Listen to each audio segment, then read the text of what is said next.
Phone بھی اندر جانے کی سہولت میسر ہے. کون ہے فیسیلیٹیٹر جو عمران خان کی آواز کو باہر جو ہے وہ نکال رہے ہیں؟ تو عمران خان کی آواز، رائے صاحب، قوم سے ڈرگ مخاطب کرنے والا جو معاملہ ہے وہ باہر آ گیا ہے، لیکن اس میں ٹوسٹ ہمیں بتائیں کہ اصل میں یہ آواز ہے کیا اور اسے تیار کیسے کیا گیا، اور پھر خان صاحب نے جو باتیں کہی ہیں. جی رائے صاحب. دیکھیں ہاشمی صاحب، ایک تو 3 اور شخصیات بھی ہیں جو کہ عمران خان صاحب سے ملنے کے لیے جیل پہنچی تھی. آگے چل کر G H Q army chief general Asif Munir اور عمران خان صاحب کے متعلق بھی ایک خبر شیئر کرتے ہیں، لیکن پہلے عمران خان صاحب نے ایک خطاب کی صورت میں قوم کے نام جو پیغام دیا ہے، اس کے اندر 2 نکات بڑے اہم ہیں. ایک تو عمران خان صاحب نے یہ کہا ہے کہ میں قوم سے یہ کہتا ہوں کہ اس غیر منتخب ٹولے اور ان کے سہولت کاروں کے خلاف آواز اٹھاتے رہیں ہر فورم پر. اس کا کیا مطلب ہے؟ اس کا مطلب یہ ہے کہ عمران خان صاحب کے اوپر جتنا جبر کرنا تھا وہ جبر کیا جا چکا ہے. عمران خان صاحب کو جتنی اذیت دینی تھی وہ اذیت دی جا چکی ہے. جس انتہا تک اس وقت جایا جا سکتا تھا عمران خان صاحب کو توڑنے کے لیے یا ان کو جھکانے کے لیے، وہ تمام حربے آزمائے جا چکے ہیں. لیکن اس کے باوجود عمران خان صاحب کا یہ پیغام کہ اس وقت اس غیر منتخب ٹولے اور اس کے سہولت کاروں کے خلاف عوام کو آواز اٹھانی چاہیے اور میں ان کے سامنے کبھی نہیں جھکوں گا. تو اس کا مطلب یہ ہے کہ عمران خان صاحب نے نگران حکومت، شریف خاندان، 13 جماعتوں کا جو پی ڈی ایم کا ٹولہ ہے، اور اسی طرح پاکستان کے وہ حلقے جن کو اسٹیبلشمنٹ کہا جاتا ہے، جن کے متعلق شریف خاندان یہ تاثر دیتا ہے کہ عمران خان صاحب کے ساتھ جو کچھ ہو رہا ہے وہ اسٹیبلشمنٹ کر رہی ہے. تو عمران خان صاحب نے اس پیغام کے ذریعے اسٹیبلشمنٹ کے سامنے بھی جھکنے سے انکار کر دیا ہے، اس کے باوجود کہ 64 دن سے عمران خان صاحب کو مسلسل اذیت دی جا رہی ہے. اس کے بعد ہاشمی صاحب، عمران خان صاحب کے لیے پہلی مرتبہ ڈاکٹر عثمان جو ہیں وہ گئے ہیں عمران خان صاحب کا چیک اپ کرنے کے لیے. اب ڈاکٹر عثمان نے 2-3 اہم پوائنٹ بیان کیے. اس میں سے ایک پوائنٹ تو یہ تھا کہ عمران خان صاحب کو جب گولیاں لگی تھیں، جب ان پر قاتلانہ حملہ ہوا، تو ظاہر ہے کہ اس کے بعد وہ چل پھر نہیں سکتے تھے، ان کی ٹانگ میں فریکچر ہو گئے تھے اور وہ ایکسرسائز بھی نہیں کر سکتے تھے. تو ڈاکٹر عثمان نے بتایا کہ عمران خان صاحب نے اس وقت ویٹ گین کر لیا تھا. اب ڈاکٹر عثمان نے بڑی معنی خیز بات یہ کی کہ عمران خان صاحب کی ذہنی حالت پہلے سے زیادہ بہتر ہے، عمران خان صاحب اعصابی طور پر پہلے سے زیادہ مضبوط ہیں. اس کا مطلب یہ ہے کہ اس خدشے کے باوجود آپ ذرا ایک لمحے کے لیے امیجن کریں کہ ایک شخص کو 63 دن سے جیل کے اندر یا ایک تنگ و تاریک پنجرے کے اندر اس طرح سے رکھا گیا ہے کہ اسے باہر کی کوئی خبر نہ ہو، اور اس کو یہ بھی پتا ہو کہ چونکہ ایک مرتبہ مجھ پر قاتلانہ حملہ کیا جا چکا ہے، مجھے دن دہاڑے گولیاں ماری جا چکی ہیں، مجھے دوبارہ سے یہ زہر دے سکتے ہیں اور سلو پوائزننگ کی جا سکتی ہے. لیکن اس کے باوجود اس شخص کے اعصاب کتنے مضبوط ہیں کہ وہ شخص یہ کہہ رہا ہے کہ میں ان 13 جماعتوں کے سامنے یا اسٹیبلشمنٹ کے سامنے یا شریف خاندان کے سامنے کسی صورت نہیں جھکوں گا اور اپنی نظریاتی جنگ سے 1 انچ پیچھے نہیں ہٹوں گا. اچھا، عمران خان صاحب یہ سب کچھ کیوں کر رہے ہیں؟ اپنی جان پر کیوں کھیل رہے ہیں؟ کیونکہ اس کے اندر ایک جہاز کا بھی ذکر آیا ہاشمی صاحب، کیونکہ ایک اطلاع کے مطابق ایک فارمولہ جی ایچ کیو اور اسی طرح آپ یہ کہہ سکتے ہیں کہ آپارا اور نگران حکومت، یہ ایک مبینہ الیجڈلی ایک فارمولہ اسلام آباد میں اقتدار کی راہداریوں میں اس کی گونج تھی کہ عمران خان صاحب کو یہ آفر کی گئی. اس سے پہلے تو عمران خان صاحب کو جب گرفتار نہیں کیا گیا تھا اس وقت تو عمران خان صاحب کو بار بار پیغامات بھجوائے گئے، یہاں تک کہ ایک طرح سے منتیں بھی کی گئیں. لیکن اب ایک مرتبہ پھر الیجڈلی اس فارمولے کی گونج تھی کہ عمران خان صاحب کو جیل کے اندر بھی اس قسم کے پیغامات بھجوائے گئے ہیں کہ اگر وہ باہر جانا چاہیں تو ان کو ایک طیارے کے اندر باہر بھجوا دیا جائے گا، ان کی سزا معطل کروا دی جائے گی، ان کی نااہلی کے معاملے پر بھی غور کیا جائے گا، اور فی الحال وہ چلے جائیں تو تحریک انصاف کی جو مشکلات ہیں، یعنی جس طرح سے جبر کے تحت تحریک انصاف کے رہنماؤں کو پی ٹی آئی چھوڑنے پر مجبور کیا جا رہا ہے تو یہ حالات بھی نرم پڑ جائیں گے۔ یہ عمران خان صاحب کا کانٹیکسٹ تھا جس میں انہوں نے کہا کہ میرے متعلق جو افواہیں اڑائی جا رہی ہیں ان پر قوم کان نہ دھرے۔ عمران خان صاحب نے یہ بھی تصدیق کر دی کہ ان کو یہ پیغام پہنچایا گیا ہے کہ عمران خان صاحب باہر چلے جائیں، اور عمران خان صاحب نے اس پیغام کا جواب اب قوم کے سامنے رکھا ہے، اور قوم کے سامنے یہ جواب رکھتے ہوئے خان صاحب نے کہا کہ میں آخری سانس تک پاکستانیوں کی حقیقی آزادی کے لیے جد و جہد کروں گا، یعنی میری آپ کی پاکستان کے عام لوگوں کی نسلوں کو شریف خاندان کی نسل در نسل غلامی سے بچانے کے لیے، زرداری خاندان کی نسل در نسل غلامی سے بچانے کے لیے اس وقت عمران خان صاحب اپنی جان پر کھیل کر پاکستانیوں کے حقوق کی جنگ لڑ رہے ہیں۔ اس لیے بار بار میں یہ کہتا ہوں کہ صحافی کا کام یہ نہیں ہوتا کہ وہ نیوٹرل ہو، صحافی کا کام ہوتا ہے کہ وہ حقائق اس طرح سے سامنے لے آئے کہ پتہ چلے کہ کون ٹھیک کہہ رہا ہے، کون حق پر ہے اور کون حق پر نہیں ہے۔ تو اس لیے ووٹ کی طاقت سے شریف خاندان کو عبرت کا نشان بنانا ضروری ہے، کیونکہ وہ تو پاکستان سے ریلیٹ نہیں کرتے، جیسی حکومت ختم ہوتی ہے تو پاکستان سے فرار ہو جاتے ہیں۔ اب اس کے اندر ایک اور جو بڑا اہم پوائنٹ ہے، وہ عمران خان صاحب نے ایک ایسا پوائنٹ بیان کیا ہے کہ عام طور پر تاثر یہ ہوتا ہے کہ جب آپ کو جیل کاٹنی پڑے، آپ کے متعلق پختہ تاثر یہ ہو کہ اسٹیبلشمنٹ آپ کو لمبے عرصے تک جیل میں رکھنا چاہتی ہے، آپ کے متعلق یہ بھی تاثر ہو کہ خدا نخواستہ آپ کی جان لی جا سکتی ہے، تو اس صورتحال میں کسی بھی سیاسی ملزم سے آپ اس طرح کے بیانات کی توقع نہیں کرتے کہ وہ کوئی اگریسو بیانیہ بنائے گا یا کوئی جارحانہ بیانیہ بنائے گا جس سے اسٹیبلشمنٹ آفینڈ ہو جائے یا حکومت وقت آفینڈ ہو جائے اور وہ کوئی نالاں ہو جائے۔ لیکن اس کے باوجود عمران خان صاحب نے کہا کہ سائفر کیس میں مجھ پر جو غداری کا مقدمہ بنایا گیا، یہ غداری کا مقدمہ اصل میں سابق آرمی چیف جنرل باجوہ پر بننا چاہیے تھا، کیونکہ اصل میں منتخب وزیر اعظم تو میں تھا، اور اصل میں جنرل باجوہ نے مجھ سے اور اس قوم سے غداری کی تھی۔ میں نے اس غداری کی پوری جو سچی کہانی تھی وہ قوم کے سامنے رکھ دی۔ تو اس کا مطلب یہ ہے کہ عمران خان صاحب از ناٹ کمنگ سلو۔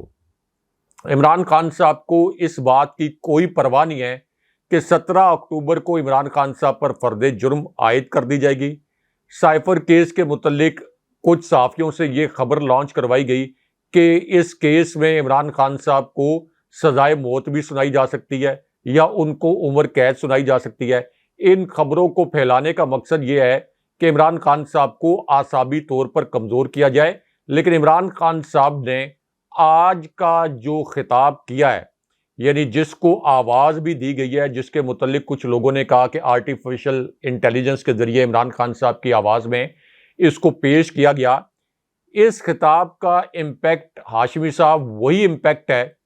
اس خطاب کا وہی امپیکٹ ہے جو کہ عمران خان صاحب نے جب پہلی مرتبہ سائفر سے جڑے کاغذات کو ایک جلسے میں لہرایا تھا، اور اس کے بعد عمران خان صاحب کی پاپولیرٹی جو ہے وہ 1000 گنا تک اچانک بڑھی اور پھر بڑھتی چلی گئی۔ تو عمران خان صاحب جن کا نام میڈیا پر لینا ایک بہت بڑا جرم بنا دیا گیا ہے، آج عمران خان صاحب کی آواز چاہے وہ آرٹیفیشل انٹیلیجنس سے بنی ہو، عمران خان صاحب کا یہ جو خطاب ہے اور عمران خان صاحب کے اس خطاب کا جو متن ہے جو پی ٹی آئی نے اپنے آفیشیل ٹویٹر اکاؤنٹ پر جاری بھی کیا، اس کو پڑھنے کے لیے، اس کو سننے کے لیے، اس کو مختلف سوشل میڈیا پلیٹ فارمز پر سمجھنے کے لیے کروڑوں کی تعداد میں اس کو پڑھا گیا ہے، کروڑوں کی تعداد میں اس کو سنا گیا ہے۔ یہاں تک کہ نون لیگ کے وہ صحافی جن کے متعلق یہ سمجھا جاتا ہے کہ یہ نون لیگ کے پیڈ صحافی ہیں یا نون لیگ کے لیے کام کرتے ہیں، انہوں نے اپنی خبروں میں اور اپنے وی لاگز کے اندر بار بار عمران خان صاحب کے اس خطاب کا متن جو ہے اس کا ذکر کیا ہے۔ تو اس سے یہ ثابت ہوتا ہے کہ سیاست اس وقت صرف عمران خان ہے، سیاست صرف عمران خان صاحب کا نام ہے۔ پاکستان کے اندر اس وقت وفاق صرف عمران خان صاحب کا نام ہے۔ پاکستان کے اندر کوئی بائنڈنگ فورس ہے تو وہ صرف عمران خان صاحب کا نام ہے۔ ایک وقت یہ تھا کہ یہ کہا جاتا تھا کہ پاکستان کی سیاست یا بھٹو صاحب کے حق میں یا بھٹو صاحب کے مخالف اس دائرے کے اندر گھومتی ہے، لیکن عمران خان صاحب کے معاملے میں یہ انٹائرلی ڈفرنٹ ایک ایشو ہے۔ عمران خان صاحب بھٹو صاحب کے مقابلے میں اتنے زیادہ مقبول ہیں کہ عمران خان صاحب کی مخالفت میں کوئی سیاست موجود ہی نہیں، یعنی عمران خان صاحب کے جتنے سیاسی مخالفین ہیں، جتنے 13 جماعتیں مل کر بھی عبرت کا نشان بن چکی ہیں۔ جنرل باجوہ کی اسٹیبلشمنٹ ان کو الیکشن نہیں جتوا سکی تھی، ضمنی الیکشن کمیشن جو شریف خاندان 13 جماعتوں کی بی ٹیم ہے، وہ عمران خان صاحب کے بیانیے کو کمزور نہیں کر سکا۔ عمران خان صاحب پر فرد جرم عائد کرنے کے لیے عمران خان صاحب کے پروڈکشن آرڈر جاری کرنے کا فیصلہ بھی کیا گیا۔ تو پوری جو ریاست ہے وہ مل کر عمران خان صاحب کی مقبولیت میں 1% کمی نہیں کر سکی، الٹا عمران خان صاحب کی مقبولیت جو ہے جیل جانے کے بعد مزید بڑھ گئی ہے۔ اس کا مطلب یہ ہے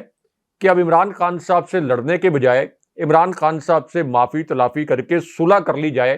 تو زیادہ بہتر ہے۔ دوسری بات یہ ہے کہ عمران خان صاحب نے ایک اور بڑا اہم پوائنٹ ریز کیا۔ عمران خان صاحب نے کہا کہ ملک کو جس قسم کے کرائسس کا سامنا ہے، جس طرح کا معاشی بحران ہے، جس طرح کا سیاسی عدم استحکام ہے، تو ملک کو ایک مقبول لیڈر کی ضرورت ہے، اور وہ مقبول لیڈر ایک صاف شفاف الیکشن کے نتیجے میں منتخب ہو کر پرائم منسٹر کے طور پر سامنے آ سکتا ہے۔ تو عمران خان صاحب نے یہ بھی پیغام دیا اپنی قوم کو کہ آپ الیکشن کے لیے تیاری کریں۔ تحریک انصاف کو انہوں نے کہا کہ الیکشن کے لیے کیمپین کریں۔ تو ہاشمی صاحب، آج تو عمران خان صاحب کے اوپر جس قسم کی بربریت جج ابو الاسناد کی عدالت میں کی جاتی ہے، یا عمران خان صاحب کو جس طرح کے تنگ و تاریک سیل کے اندر رکھا جاتا ہے، تو عمران خان صاحب نے اب یہ فیصلہ صادر کر دیا ہے کہ جج بھی وہ خود ہیں،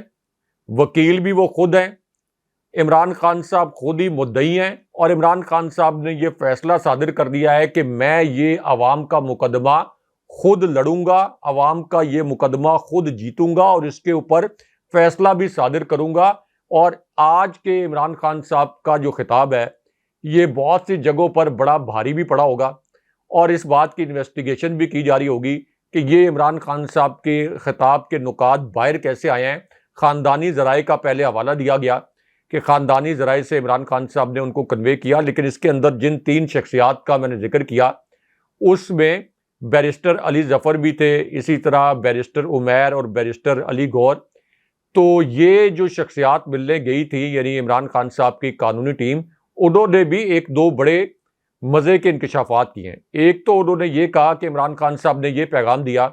کہ جو supreme court practice and procedure bill کے اوپر فل کورٹ کا فیصلہ آیا، اس پر عمران خان صاحب مطمئن ہیں، کیونکہ نواز شریف کی نااہلی اب ٹیکنیکل گراؤنڈز کے اوپر ختم نہیں ہو سکتی،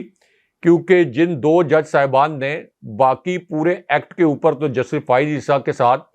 اتفاق رائے کیا، لیکن اس شق پر اتفاق رائے نہیں کیا کہ اس ایکٹ کا ماضی سے اطلاق ہوگا۔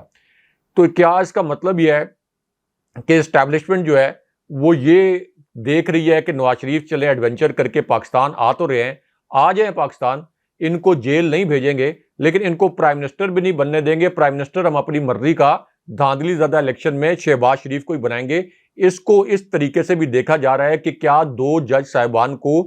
پاکستان کے اہم حلقوں نے کوئی اس قسم کا پیغام بھیجا، اس وجہ سے نواز شریف والی جو اسپیسیفک شک ہے اس کے اوپر پھر اختلاف رائے سامنے آیا۔ اب اس کے اندر ایک اور بھی سٹوری بڑے مزے کی لانچ کروائی گئی ہے کہ الیکشن کمیشن نے یہ جو نام نہاد پریکٹس اینڈ پروسیجر بل تھا، اس کی منظوری کے بعد الیکشن کمیشن نے نااہلی کا جو دورانیہ تھا یا اس کی جو مدت تھی وہ 5 سال کر دی تھی۔ تو نواز شریف کی نااہلی کی مدت چونکہ 5 سال ختم ہو گئی ہے، تو اس لیے الیکشن کمیشن جو ہے وہ نواز شریف صاحب کے کاغذات نامزدگی، یعنی یہ لانچ کی گئی خبر جس کے اندر صاحب کا لفظ ساتھ استعمال کیا گیا کہ نواز شریف کے کاغذات نامزدگی منظور کر لے گا۔ اس کا مطلب یہ ہے کہ الیکشن کمیشن جو ہے وہ کوئی ڈیل اس وقت نواز شریف کے ساتھ کر رہا ہے، یا نواز شریف کو یہ میسج کنوے کر دیا گیا ہے کہ آپ فکر نہ کریں، اگرچہ عدالتی فیصلے کے نتیجے میں تو آپ کی نااہلی ختم نہیں ہوتی، لیکن ہم آپ کے کاغذات نامزدگی منظور کر دیں گے۔ لیکن نواز شریف کے کاغذات نامزدگی منظور ہوں، شہباز شریف کے کاغذات نامزدگی منظور ہوں، 13 جماعتیں مل کر الیکشن لڑیں،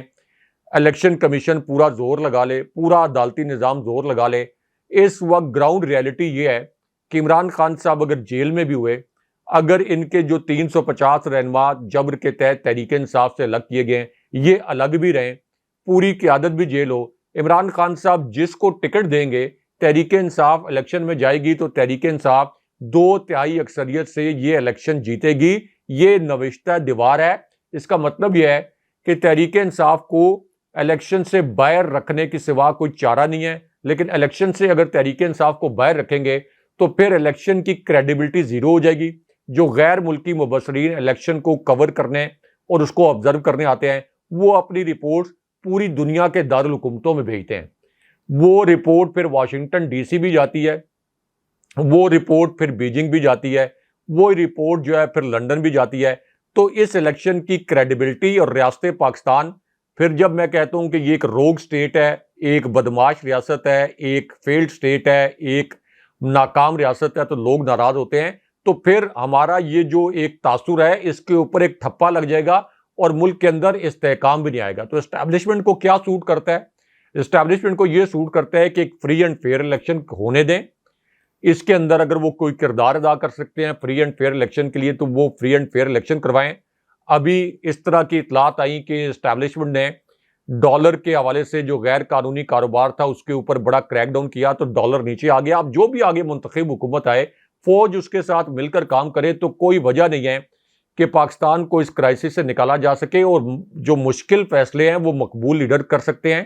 عمران خان صاحب بھی اس وقت مقبول ہیں، لیکن اگر یہ الیکشن جس پیمانے پر اس کو دھاندلی کرنے کا پلان بنایا گیا ہے اس قسم کی دھاندلی کی گئی تو خدا نخواستہ یہ حالات آہستہ آہستہ پھر 1971 کے سانے کی جانب جائیں گے. اچھا راج صاحب، یہ جو خبر ہے نا سائفر والی، اب یہ کیس ایسا لگ رہا ہے کہ پروسیکیوشن نے خود ہی خراب کر دی. اب ایک سٹیٹمنٹ جاری ہوا ہے اور بطور دلیل اسے عدالت میں پیش کیا گیا کہ سائفر کبھی بھی ڈی کلاسیفائی نہیں ہوا. اگر سائفر کبھی ڈی کلاسیفائی نہیں ہوا تھا تو سلامتی کمیٹی کے اجلاس میں کیا پیش کیا گیا؟ شہباز شریف صاحب نے بھی ایک جو قومی سلامتی کمیٹی کا اجلاس ہے اسے ایڈریس کیا تھا اور پھر اس سے پہلے خان صاحب نے بھی کیا تھا. تو پھر ان اجلاسوں کے اندر کیا کچھ ہوتا رہا اور آپ کو کیا لگتا ہے کہ اب اس پروسیکیوشن کے اس بیان کے بعد، یعنی اس دلیل کے بعد جو انہوں نے عدالت میں پیش کی، اس کیس پر اس کا کیا اثر پڑے گا؟ دیکھیں ہاشمی صاحب، 2 تصویروں کا بڑا چرچہ ہے. ان تصویروں کی کہانی بھی تھوڑا آگے چل کر بتاتے ہیں، لیکن سائفر کے متعلق 2 اہم نکات یہ ہیں کہ ایک تو عمران خان صاحب نے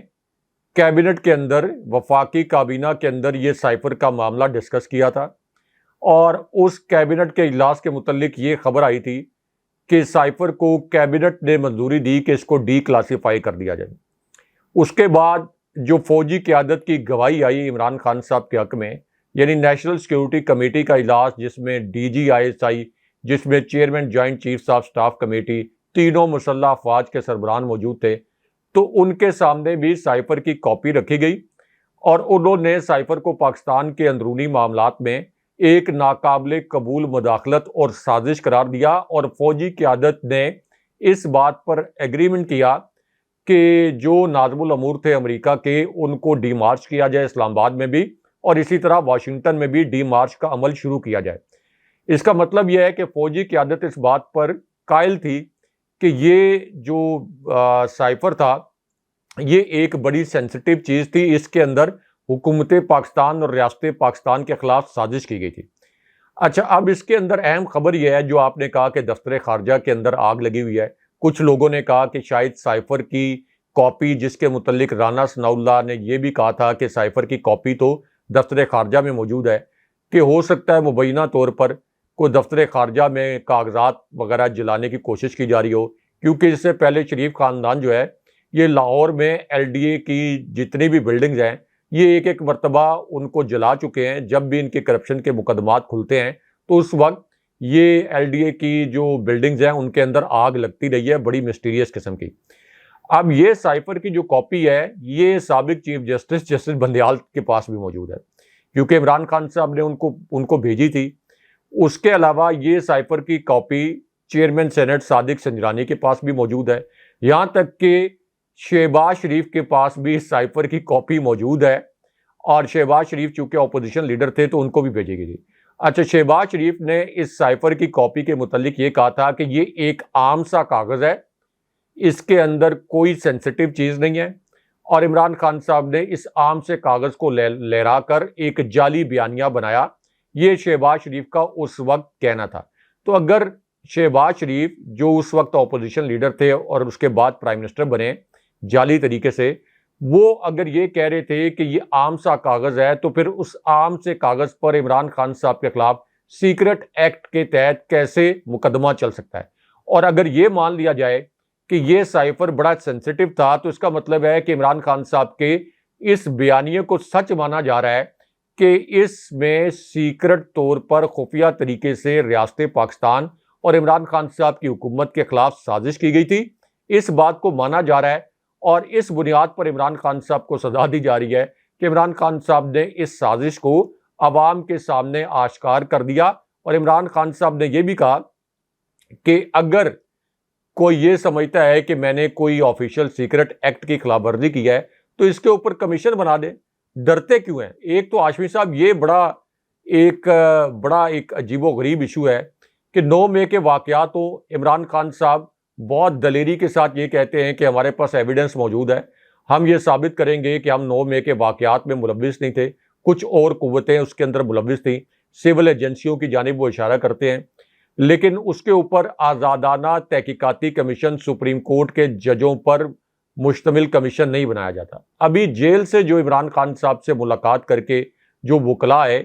تو ہمارے ذرائع نے بتایا کہ عمران خان صاحب نے کہا کہ سائفر کیس کے اوپر بھی سپریم کورٹ کے ججوں پر مشتمل کمیشن بنا دیں. ابھی تو ویسے بھی جسٹس فائز عیسیٰ چیف جسٹس ہیں، تو جسٹس فائز عیسیٰ کو نامینیٹ کر دیں کمیشن، حکومت ان سے درخواست کرے اور چیف جسٹس نامینیٹ کر دیں 3 4 5 ججز، تو تحقیقات کر لی جائیں. تو یہ سائفر کا کیس تو ہاشمی صاحب اتنا بھونڈا ہے، اور جتنے تیزی سے جج ابو الاسناد نے اس کیس کو چلا کر 17 اکتوبر کی تاریخ مقرر کی ہے، اس کے باوجود کہ اسلام آباد ہائی کورٹ میں اس ٹرائل کو روکنے کے لیے اور جیل کے اندر ٹرائل کروانے کے حوالے سے جو ایک پٹیشن تھی اس کے اوپر فیصلہ محفوظ ہے. تو عام طور پر جب فیصلہ محفوظ ہو تو اس فیصلے کا انتظار کیا جاتا ہے، کیونکہ اسلام آباد ہائی کورٹ تو سپیریئر کورٹ ہے، ٹرائل کورٹ تو نہیں ہے. جج ابو الاسناد تو ایک چھوٹی سی ٹرائل کورٹ چلا رہے ہیں، لیکن انہوں نے بڑی تیزی کے ساتھ یہ جو نقول تھی، چالان کی نقول، یہ زبردستی وصولی ریکارڈ میں ڈال دی. عمران خان صاحب نے یہ ریسیو بھی نہیں کی تھی، یہ بھی کہہ دیا کہ عمران خان صاحب نے اس پر سگنیچر کی ہے، حالانکہ عمران خان صاحب کے سگنیچر نہیں ہے. تو اس کا مقصد یہ ہے کہ توشہ خانہ کیس میں تو عمران خان صاحب کا مجرم کا سٹیٹس ختم ہو گیا ہے، تو عمران خان صاحب کو جلد سے جلد ہم سزا سنائیں. اب اس حوالے سے ٹرائل کورٹ کی پروسیڈنگز کو رکوانے اور فرد جرم کے عمل کو رکوانے کے لیے اسلام آباد ہائی کورٹ میں جو پٹیشن فائل کی ہے لطیف کھوسا نے، وہاں پر انہوں نے جج صاحب کو، چیف جسٹس صاحب کو لاجواب کر دیا، اور چیف جسٹس صاحب پھر یہ کہنے پر مجبور ہو گئے کہ میں پھر اس کو جو مرکزی کیس ہے اس کے ساتھ لگا دیتا ہوں، اور عمران خان صاحب کو مبینہ طور پر جو زہر دینے کا معاملہ ہے اور جیل مینول کے مطابق جو عمران خان صاحب کو سہولیات فراہم نہ کی جا رہی ہوں، اس کے اوپر پہلے ہیرنگ 25 اکتوبر کو ہونی تھی. لیکن اب جو ارلی ہیرنگ کی درخواست دی تھی پی ٹی آئی کے وکلا نے، اس کے اوپر اب یہ ارلی ہیرنگ فکس ہو گئی ہے. تو اس کا مطلب یہ ہاشمی صاحب کہ یہ طے کر لیا گیا ہے کہ عمران خان صاحب کو جیل مینول کے مطابق ہو سکتا ہے. اب جب یہ طے کر لیا گیا ہے کہ سائفر کیس میں عمران خان صاحب کو سزا سنانی ہے، اور ایسی سزا سنانی ہے کہ عمران خان صاحب تھوڑا لمبے عرصے تک ان کی ضمانت نہ ہو، تو مین وائل جسٹس عامر فاروق ہو سکتا ہے کہ عمران خان صاحب کو جیل مینول کے مطابق کچھ سہولیات فراہم کرنے کا حکم دے دیں، وہ بھی اگر کہیں سے کوئی لکھا لکھایا فیصلہ آیا تو. اب اس کے اوپر میں اعتزاز احسن کو سن رہا تھا، وہ کہہ رہے تھے کہ اس سے مضحکہ خیز کیس تو کوئی بنتا نہیں ہے. اگر عمران خان صاحب کے خلاف کوئی کیس نہیں بھی بن رہا تھا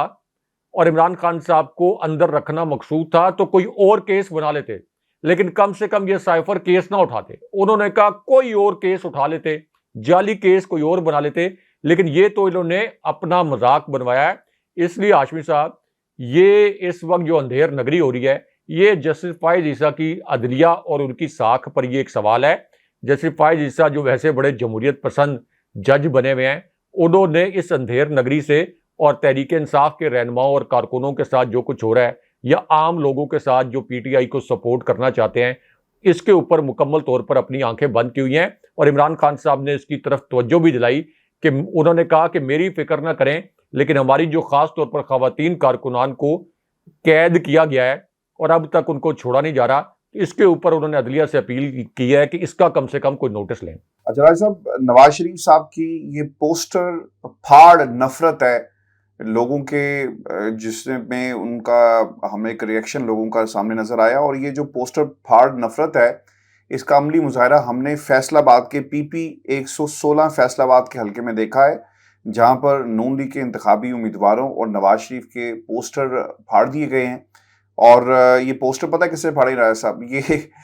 کوئی سیاسی جماعت کے کارکن نہیں ہے، یہ بلکہ یہ اسکول کے بچے تھے جنہوں نے یہ پوسٹر پھاڑے. اور بچے تو خیر سیاسی ہوتے ہیں، لیکن ہماری پولیس نے ہوائی فائرنگ کی ہے اور ان بچوں کو بھی سیاسی بنا دیا. ہم نے بہت ساری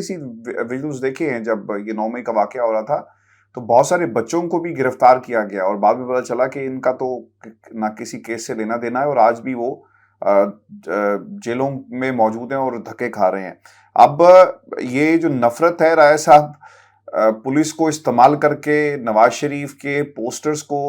پتہ نہیں بچائیں گے نہیں بچائیں گے. مجھے تو لگتا ہے کہ یہ سیاست تو کم از کم ان کی نہیں بچے گی. پوسٹر شاید بچ جائیں، لیکن سیاست نواز شریف صاحب کی جو ہے وہ رائے صاحب مجھے تو کم از کم بچتی ہوئی نظر نہیں آ رہی. ہاشمی صاحب، 2 تصویروں کی بھی ایک بڑی دلچسپ کہانی ہے. یہ تصویریں اس وقت وائرل بھی ہوئی ہیں نواز شریف کے پاکستان واپسی سے پہلے، اور یہ جو نام نہاد انہوں نے ایک طیارہ بک کرایا. تو ان 2 تصویروں کے حوالے سے اگر آپ ٹویٹر پر جائیں تو بڑی دھوم مچی ہوئی ہے، ایک بہت بڑا ٹرینڈ بھی چل رہا ہے، اور ان تصویروں کا تعلق بتایا جا رہا ہے آپ کے سابق army chief general retired Qamar Javed Bajwa سے. اب چونکہ پروگرام کا ٹائم کافی ہو گیا ہے تو ان 2 تصویروں کی کہانی جو ہے وہ اگلے پروگرام میں اپنے ویورز کے ساتھ شیئر کریں گے. بہت شکریہ ویورز، یہ شو تھا آج کا ہمارا. اپنے کمنٹس بھیجیے گا، چینل کو ضرور سبسکرائب کیجیے گا. مجھے اور ابراہیم رائے صاحب کو اجازت دیجیے. اللہ نگہبان. اللہ نگہبان.